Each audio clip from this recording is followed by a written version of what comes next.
There's so many benefits to meal planning, but it doesn't have to be hard. Let's keep it easy.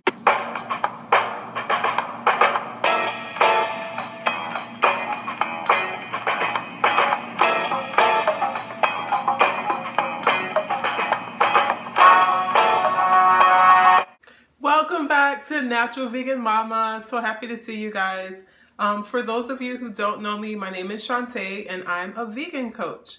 For those of you that do know me, welcome back. It's so good to see you. Before I get started, I just want to let you know that this video is a part of a series. So if you want to make sure you get all of the videos that are in this series, be sure to subscribe and hit the notification bell. When you hit the notification bell, you get a notification every time I release a video. So you know what? It's kind of like having a vegan coach in your pocket. All right, so let's get into this meal planning.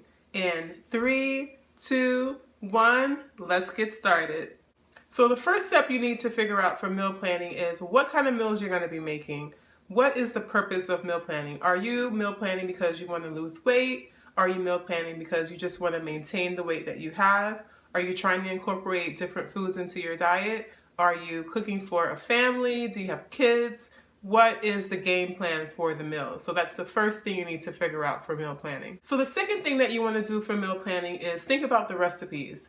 You're going to be giving yourself some time to gather recipes, and there might be some recipes that you already know of that you want to use, or you may want to research because there might be something that new that you want to try. Once you get into the groove of meal planning, you're going to be always looking for those new recipes. And sometimes recipes just fall upon us. We may be on social media and see something that looks amazing and ask for a recipe, or maybe something that's posted that already has the recipe attached. The third step for meal planning that I like to use is I like to use some type of social media tool. One tool that you can use that's really great is Pinterest. You can make a board just for meal planning, and you can pretty much save all of those meal planning ideas, whether they be recipes or some new dishes that you want to try to store your food in. You can make a entire board about meal planning on Pinterest, and whenever you're ready to think about it or implement some of those strategies, you can go to Pinterest and remember what you found. The fourth step for meal planning is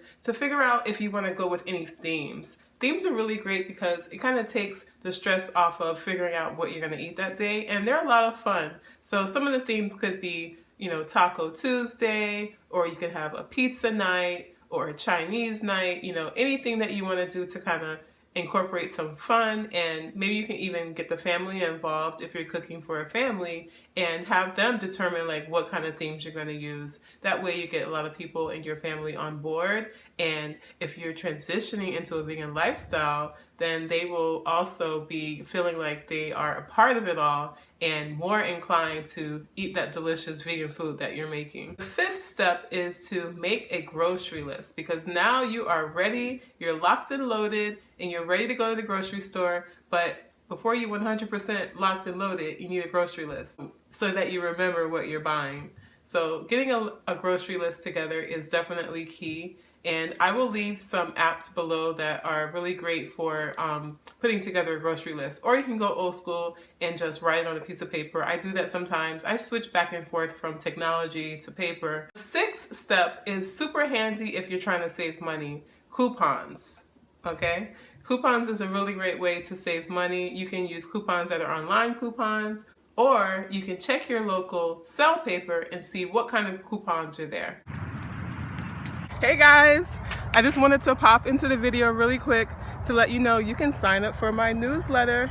If you sign up for my newsletter on my website, naturalveganmama.com, you'll get recipes, tips, and you'll get your own private vegan coach delivered right to your email box. All right, enjoy the rest of the video. Bye.